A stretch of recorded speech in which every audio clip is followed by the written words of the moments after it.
وقفنا حدادا لشهدائنا في مصر، ولا أقل من أن نقف حدادا لشهداء ليبيا.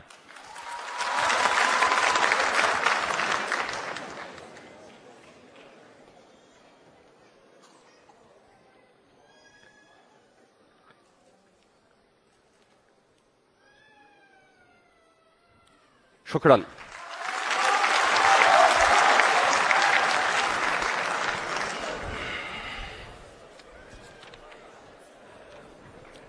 الرسالة الأخيرة.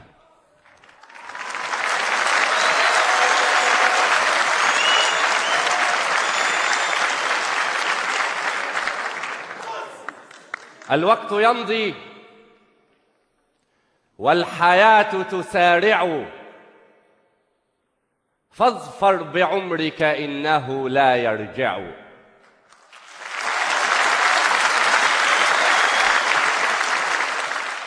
حاور وناقش واستمع صوت الجموع، فقط جموع الصم من لا تسمع.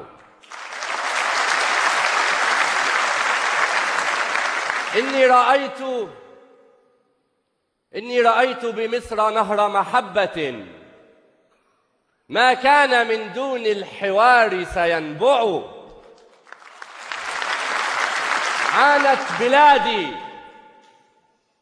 عانت بلادي ظلمة الصمت الثقيل، فكل صوت كان يعلو يقمع.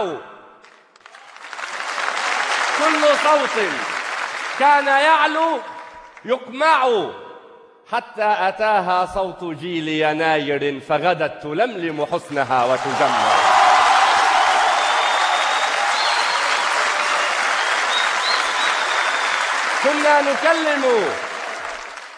كنا نكلم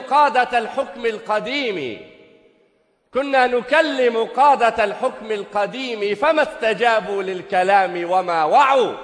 ظنوا على جهل بأن كلامنا خطر يهدد عرشهم ويزعزع. اليوم تبكي كل نفس صنعها، وتود لو عاد الزمان فتصنع.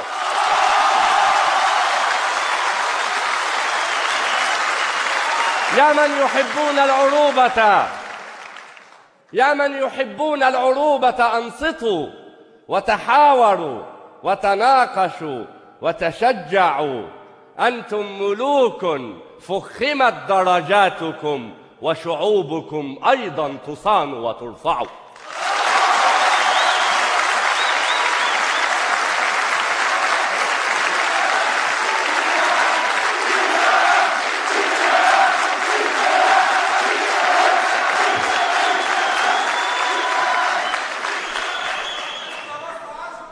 لن تكون هذه المقطوعة الجميلة رسالتك الأخيرة يا هشام، لأنك ستتدفق بعدها بشعر جميل أيضا مهما تعدد المخاطبون.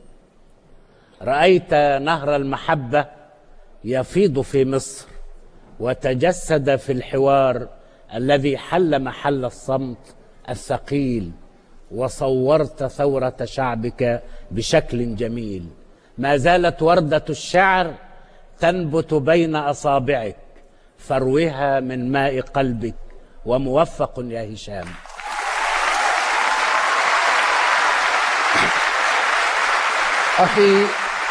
أخي هشام، أهلا ومرحبا بك. حينما يشارف الإنسان على الموت يكتب وصية، تلك تدعى الرسالة الأخيرة.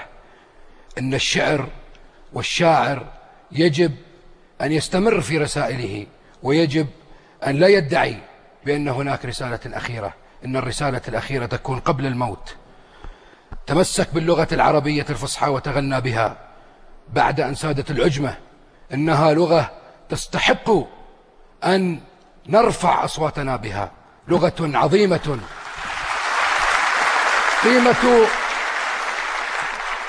ولذلك أرجو منك كونك شاعر تكتب بالشعبي أن لا تتنكر الفصحى أبدا، فهناك من يحب هذه الفصحى ويعشقها كما ترى.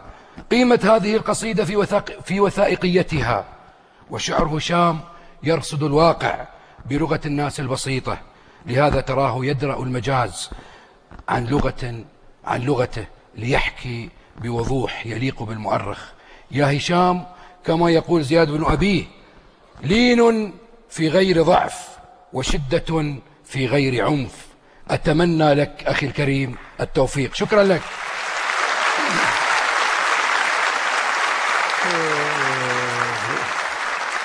هشام مساء الخير. تقول فما استجابوا للكلام وما وعوا. ضرورة.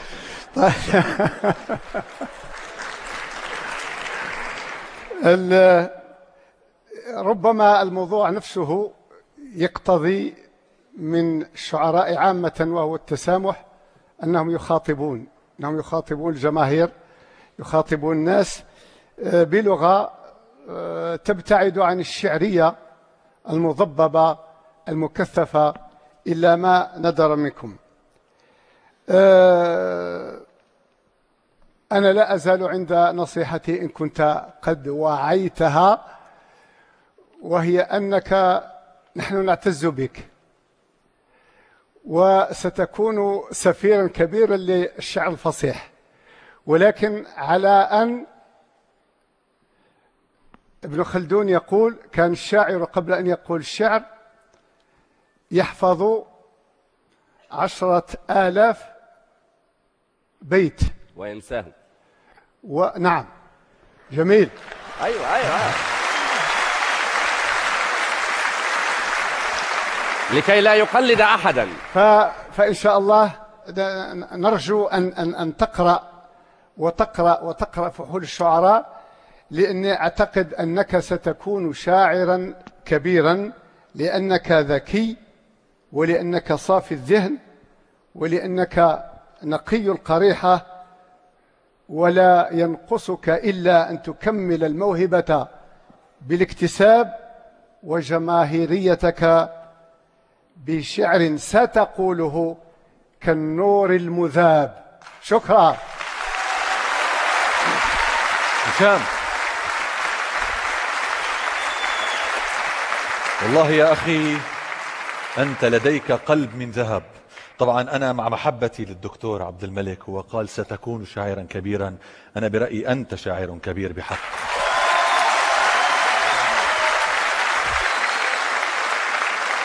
مشوار الأبطال مليء بالتحدي.